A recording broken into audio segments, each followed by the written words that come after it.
इन दिनों एक खबर चल रही है। खबर के मुताबिक कुछ बच्चों की मौत कफ सिरप पीने से हो गई, लेकिन कैसे? राजस्थान और मध्य प्रदेश में इस वक्त कुल 13 से ज्यादा बच्चों की मौत हुई है इस कफ सिरप के पीने से। रिपोर्ट्स कहती हैं सिरप लेने के बाद बच्चों की किडनी में भयंकर इन्फेक्शन हुआ, जिससे उनकी जान चली गई। लेकिन इस कफ सिरप में ऐसा क्या है? जिस कफ सिरप से बच्चों की जान गई है उसका नाम है कोल्ड्रिफ, जिसे श्रीशन फार्मास्यूटिकल्स, जो कि तमिलनाडु में है, उसके द्वारा बनाया गया है। इस सिरप में डाई एथिलीन ग्लाइकॉल यानी डीईजी की बहुत ज्यादा मात्रा पाई गई है, जो कि एक जहरीला इंडस्ट्रियल केमिकल है जो गुर्दा फेलियर और दूसरे गंभीर प्रभाव करता है। अमूमन इस केमिकल का जो इस्तेमाल होता है वो गाड़ियों के ब्रेक, इंजन और पेंट में किया जाता है। कोल्ड्रिफ के एक नमूने में, यानी जो उसका एक सैंपल टेस्ट लिया गया था, उसमें 48.6% डाई एथिलीन ग्लाइकॉल यानी डीईजी पाया गया। एक्सपर्ट्स कहते हैं इतनी ज्यादा मात्रा में डीईजी की मौजूदगी स्वास्थ्य सुरक्षा मानकों का पूरा उल्लंघन है।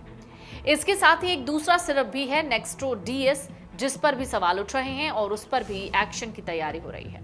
लेकिन इस सिरप में जो सॉल्ट है, डाई एथिलीन ग्लाइकॉल, उस पर डब्ल्यूएचओ क्या कह रहा है? डब्ल्यूएचओ डाई एथिलीन ग्लाइकॉल पर गंभीर चेतावनी जारी कर रहा है। वो कह रहा है कि इसके उपयोग से 2022 से पूरी दुनिया में बच्चों की मौत हुई है। इस केमिकल के उपयोग को गलत बताया गया है। इस लिहाज से अगर किसी भी दवा में इसका इस्तेमाल होता है तो वो दवाई खतरनाक यानी पॉइजनस बन जाती है।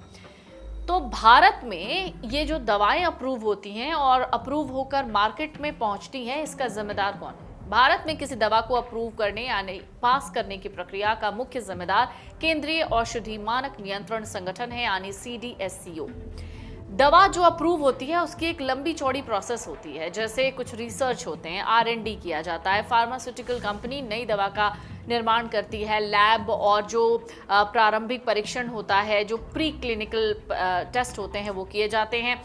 क्लिनिकल ट्रायल जो होता है, इसके बाद इसका प्रोसेस होता है। कंपनी जो हुई जैसे सीडीएससीओ और डीसीजीआई, उससे अनुमति मांगती है। डीसीजीआई के आदेश पर ही फेज 1, 2 और 3 क्लिनिकल ट्रायल्स होते हैं, जांच होती है। फेज 1 में दरअसल ये जांचा जाता है कि ये जो दवाई है पर्टिकुलर, ये सुरक्षित है या नहीं है। फेज 2 में ये देखने की कोशिश की जाती है कि इसका जो इफेक्टिवनेस है वो कितना है।